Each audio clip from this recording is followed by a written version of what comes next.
think about your morning commute.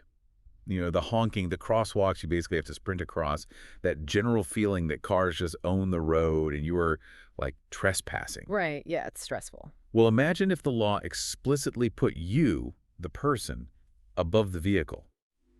Welcome to today's deep dive. Our mission is to unpack Mexico City's mobility law, alongside its Administrative Verification Institute law, to see how one of the world's largest metropolises is, well, legally rewriting the rules of urban transit.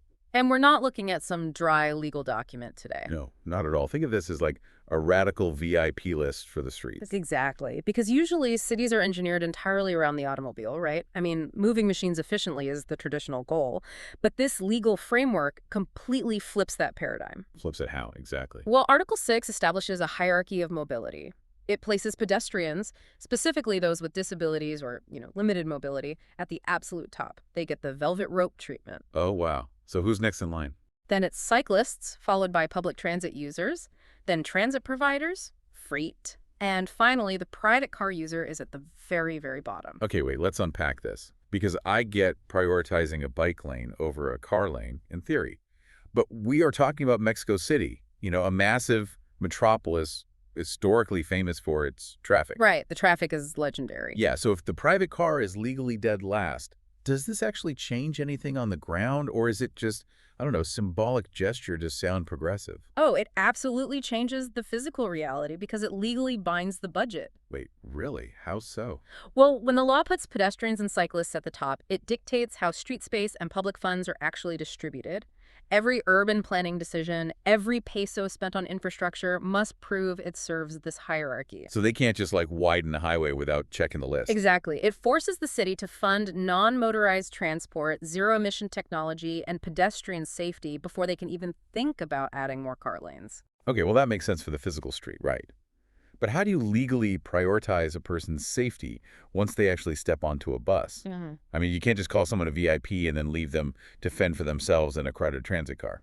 Right, and that is where the law mandates a strict gender perspective. They are legally defining mobility as a human right. Which means what exactly for the rider? It means if a woman doesn't feel safe riding the bus due to sexual harassment or gender-based violence, the transit system is legally failing its mandate, just as much as if the engine broke down. Wow. So it's treated as an actual systemic failure. Yes, the city is actually required to implement specific, actionable strategies to eradicate that violence. And that safety mandate extends beyond just the social environment, If the goal is truly mobility without exclusion, you have to fix the physical vehicles too. Absolutely you do. Which is why they put hard quotas on accessibility.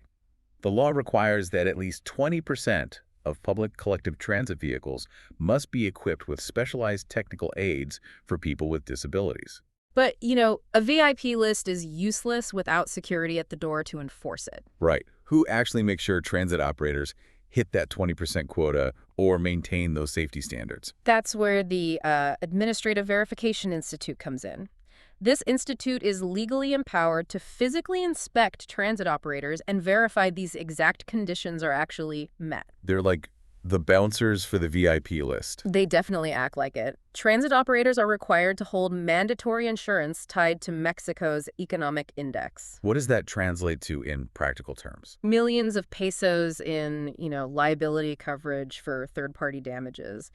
If an operator isn't complying with these safety, insurance, and accessibility standards, the Verification Institute can just step in. To shut them down. They can inspect their bases and heavily penalize them. It gives the hierarchy actual teeth. So what does this all mean for you, the listener? I mean, this law isn't just about moving vehicles around a grid. It's about human dignity. Yeah, it's really about safety. Exactly. It is literally re-engineering a society from the sidewalk up, making sure the people who need the most protection are given the highest priority. Right, and knowledge is most valuable when we consider how it applies to our own lives. Looking at this framework makes you look at your own city's infrastructure and ask, who was it truly built for? Which brings us back to your morning commute. If your own local government adopted this exact legal VIP list tomorrow, forcing every single street project to prove it benefits pedestrians before private cars, how radically would your neighborhood change overnight?